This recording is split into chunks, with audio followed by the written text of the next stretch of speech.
my home county. I've been practicing here as an attorney for almost 30 years. Prior to that, I was a police officer for 11 and a half in the city of Waukegan. So I spent a fair amount of time sitting in that chair, getting wailed on by attorneys. I also teach the paralegal program at the College of Lake County, which is our 18,000 student community college a little bit west of here. And I teach civil litigation and alternative dispute resolution. I only have two comments to make. The first one is to you. Is it Kareem? Yeah. When you were trying to get the expert document into evidence under your Midland Rule 703, there's this, I always say that whenever you have something you want to get in evidence, you always have to have plan B. Maybe even a plan C, some other way to get it in. So you couldn't get it in the first way. There's a second part of that rule that says that if the court makes a determination that the documents or whatever you want to get in will be helpful to the jury and that outweighs the prejudicial effect, it comes in that way. It's the opposite of a 403 objection. You know, prejudicial effect outweighs probative worth. Here, the probative worth outweighs the prejudicial effect. So you can get it in that way. And one for you, is it, what's your first name? Chris. Chris, you had the mascot on the witness stand, and you were cross-examining him, and he kept saying he saw something shiny in what's his name's hand, and at one point he said, I saw something shiny, and you said when you saw the knife. You confirmed for the jury that what shiny thing was a knife. And you should watch for those little things. Sometimes you get so caught up in making sure you ask all of your questions. None of you are using a list, which we see all the time because we only get to do it once. You know, and if we don't get it right, then we're on our way to the appellate court. So always be attuned for that one. The minute he said something shiny, you could jump down that one with both feet. In other words, you didn't see a knife, you saw something shiny. You know, would have been the way to follow up on that one. Okay. Other than that, I think you guys, how many times have you argued this now? Lots. Since the change of the case, we've argued it Twice. This is the third time now. Third time. We've done it a few more times than that because we Yeah. hit other people. Yeah. I've done one trial in my career where an attorney, not me, did not use any notes or anything from opening statement to closing argument.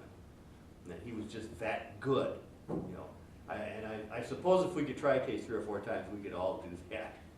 You know, I bet the first time it wasn't so easy, was it? You know. Okay.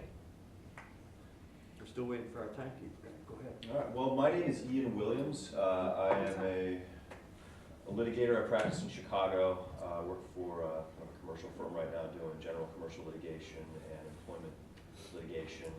In my career, I've done plaintiff's personal injury. I've worked in the federal courts as a clerk to a district court judge, and I've done some labor employment defense work as well.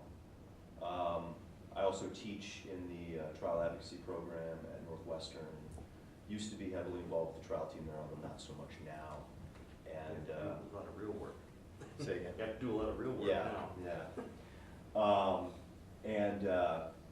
I was a mock trialer when I was in college, so I've actually competed in this very tournament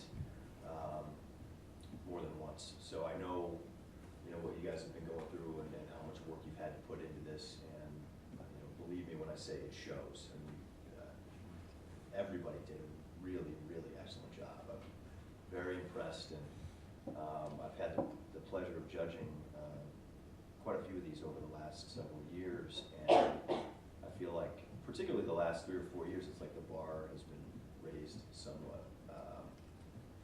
You guys are a heck of a lot better than we were in my day, that's for sure. I'll just make a couple of general comments as well, because we don't want to keep you too long. And the first would be, good call on avoiding redirect for the most part.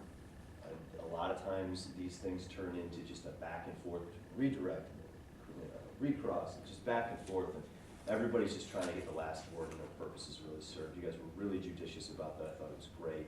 The one time it was done, I thought it was called for, and that there was some testimony you were trying to get. That was worth a fight. You were shut down, or the witness was shut down, and you got up and you got the and that's what redirect is for. To get the thing that to get that clarification.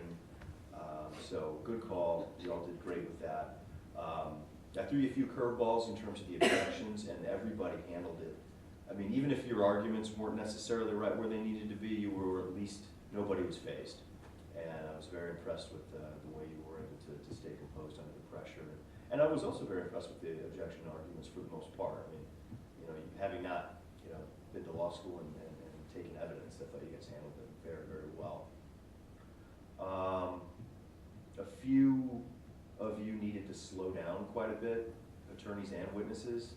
I got the impression on your side in particular, you might have been just trying to jam a lot of material into, because didn't you kind of run up right up to the end of your time on the case and shit? Is that you guys? Somebody did. In any event, I get it, you know, when that's happening, you gotta, you know, you're trying to rush through to make sure you get it all in, but maybe it's time to edit or something, because it can get a little, you know, hard to follow when everybody's talking really fast. Sometimes it's just a nerves thing, and you need to take a few deep breaths and calm it down. Don't be afraid of the silence in the room, take some pauses. Yeah, if you start swallowing your words, that tells you you're going too fast, because your tongue is tripping over your eye teeth, you can't see what you're saying.